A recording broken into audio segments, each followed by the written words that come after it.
Hello everyone, and welcome to my final presentation for our class, Games and Simulations for the Classroom. My name is Adam Cahern, and I want to present to you virtual classrooms for virtual schools.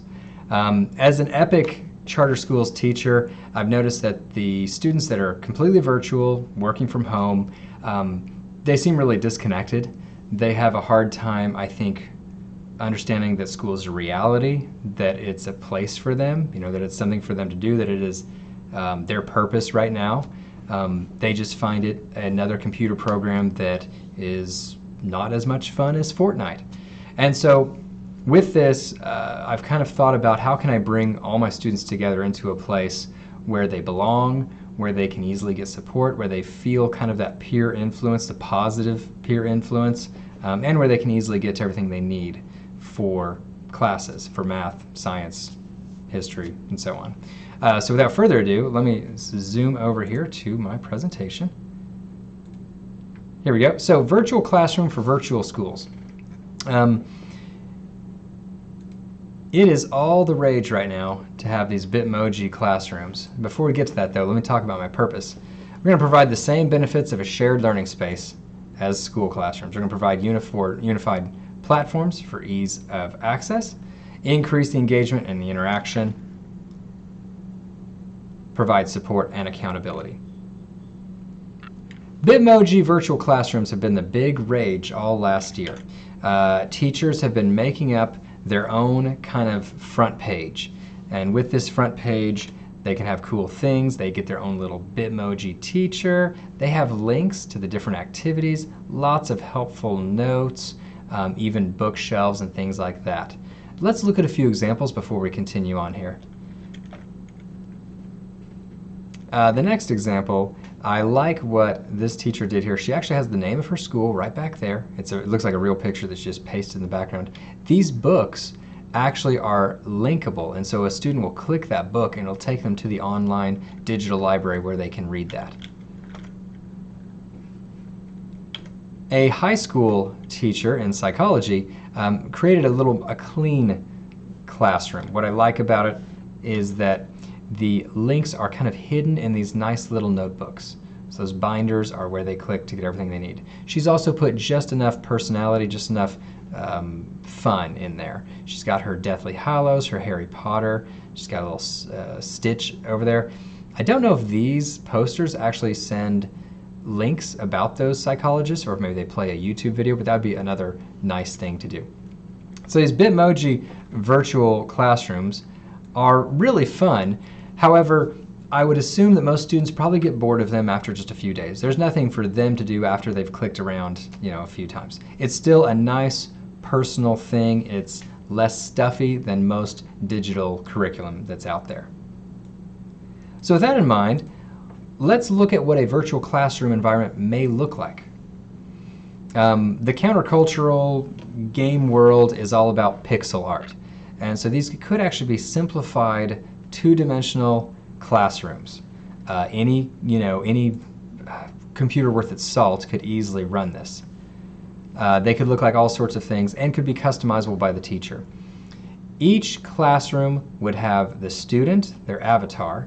The student have their own desk where they do their work, where they can access things, and it would have different interactive areas. The blackboard, the teacher's desk, the classroom pet, the note board, even the exit door might do something. All of these would go into something else. Or if we look over here, there could be a cool closet that leads them to more resources, things like that. This one, there could even be multiple rooms. So if there is a small breakout session, they could actually go to their own little digital room and meet up. These areas of interaction some of them would be required. All the work would possibly be at their desk, so their math, their history, all those curricula they would get to. The recommended could be things that they do to earn extra points in the classroom. Maybe not necessarily needed, but would still be good things. They could go click on the globe, for example, and it would take them to maybe some geography, knowledge quiz, things like that. Then there are also reward zones, areas that they can only get to, things they can only do if they have earned the right. The student avatars are a great way to cause peer pressure, maybe. You know, you got to keep up with the Joneses. These can be ever-changing avatars. They can be used, of course, as a reward system. You've done well, you get such and such hat, you get such and such glasses, you even get a completely different look. The avatar could show student careers, accolades, and highlights. For example, a student may click on another student and get to see maybe if they won the spelling bee in 6th grade, maybe see if they're in the National Honor Society. Could see maybe even some personal interests and things like that. If they're in band and love playing tuba. The avatars also could look different based on the class performance. A student that's doing excellent may have a look kind of like Goku or some kind of Super Saiyan from Dragon Ball Z, kind of walking around there with lightning going on. If they're hardly performing, they're hardly there, they might look more like a zombie or a skeleton. I think, unfortunately, those students may want to look like a zombie or a skeleton just to see what that's like. Might not be a great punishment. Here's some areas of interaction. Of course, we have the student desk, the main focal point where all the required classwork is. It would be a way to easily access all their programs. So they go to the desk. For math, they could click on math. It may take them to Khan Academy or teaching textbooks or whatever they're using. They could then click on another subject and get all their subjects done for the day, all at the desk. Messaging could happen here. A student could walk to someone else's desk and leave them a message, whether they're present or not. Performance and rewards allow customization. So this is where all those student performance and rewards they do can allow their desk to actually look different. Their desk may start getting some cool things added on there. They may get a desktop, I don't know what that is, some cool speakers going on. They may have their desktop, made bigger. I don't know. That's all sorts of cool things. If they've done poorly, their desk may start getting cobwebs on it. Maybe some spiders here and there. Or it might get old school and look, it's from 1988. The sky's the limit on what kind of desktops they could have. Some other areas of interaction would be the teacher's desk. The teacher's desk would allow support for the students. This is where a student could actually walk up to the teacher's desk, see if the teacher is available, click on there, have an instant Zoom meeting with the teacher right then, sharing the screen with a whiteboard and everything, all the supports they need. The teacher could hold virtual meetings there with everybody, make sure everyone's in their desk, and then boom, launch a Zoom group meeting. It could show the online and offline status, whether the teacher's there or not. The teacher could put messages. I'm in a meeting with the principal. I'm on vacation, things like that. Leave me a message. Here's a few other ideas for areas of interaction. The Blackboard. This is where the teacher could post all class messages. Also, students could post messages, artwork, etc., things like that. Remember how exciting it was as a student to write on the blackboard? We could have maybe an American flag. This would be a great way to show a recommended activity. They could do things like maybe some American quotes, pledges, maybe some interesting facts about America. Also, the class could recite the pledge together. Few more areas of interaction. Here's a reward, the class pet. A special reward, maybe weekly only for one student. They could change the clothing of the pet, they could take pictures of it, feed it, things like that. The sky's the limit, once again, for digital pets.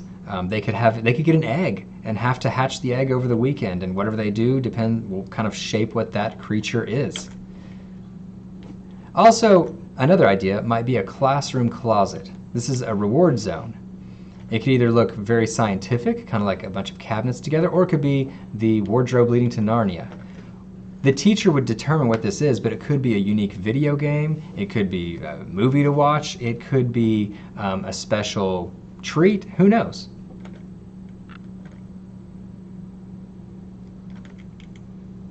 A bookshelf. The bookshelf a student could go to, they could rate and review books. They could also read other students' reviews of books. This might help them, with peer influence, find other things to read. They could even check out books if the school has a digital library available. They could check out books right here. Here's an interesting idea, the water cooler. Definitely a reward zone. This is where students could actually just talk to each other about anything. They could message, they could plan virtual hangouts, video hangouts, whatever they want to do. Obviously, it would have to be highly monitored and carefully, curated. The teacher's tools, they have the easy ability of making announcements, having those virtual live meetings. This is the platform for support. People come up to the teacher's desk, they get help right then. Disciplinary actions would have to be a must for this, just like in a real classroom. If someone is posting obscene messages, they need to be disciplined.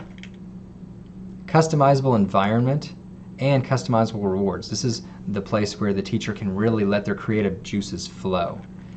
During different seasons, if it's Christmas time, throw up the Christmas decorations. Even if it's say Harry Potter week, you can go ahead and have special rewards where it's maybe Harry Potter wands, brooms to fly around on, whatever you want to do. Even maybe Dr. Seuss week. They could have little Cat in the Hat gremlins popping up everywhere. Like I said, teachers should have a ball having fun with that. Obviously, there are some challenges and considerations here. One of the big ones is monitoring the student interactions, making sure that the messages are not obscene, that they're not inappropriate, and that they're not bullying. Lockdowns and disciplines would have to be in place for students who are not participating and who are not behaving by classroom rules.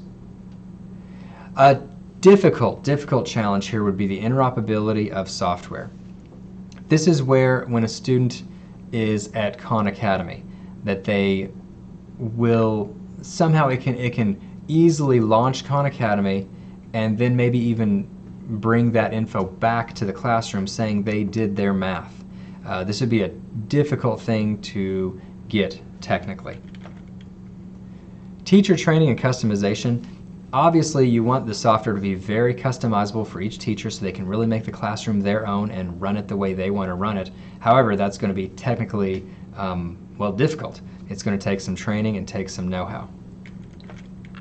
Looking at our Octalysis framework for this virtual classroom, it's high on social influence, high on accomplishments, hopefully high on epic meaning, but honestly, in the K-12 world, that really belongs to the individual student there.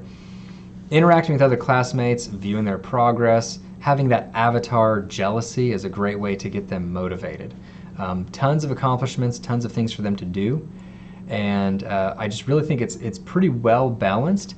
Probably the weakest section would be avoidance. The worst thing that would happen is their avatar and their desk would start looking miserable, and others can kind of see that they haven't done much. So that's about the most as far as a negative avoidance on this. So I'm really excited about this project. It sounds really cool. If someone had this right now, I would sign my class up for it. So don't steal my idea, okay? I still got to make $1 million for it. Anyway, thanks for watching this. Have a great day.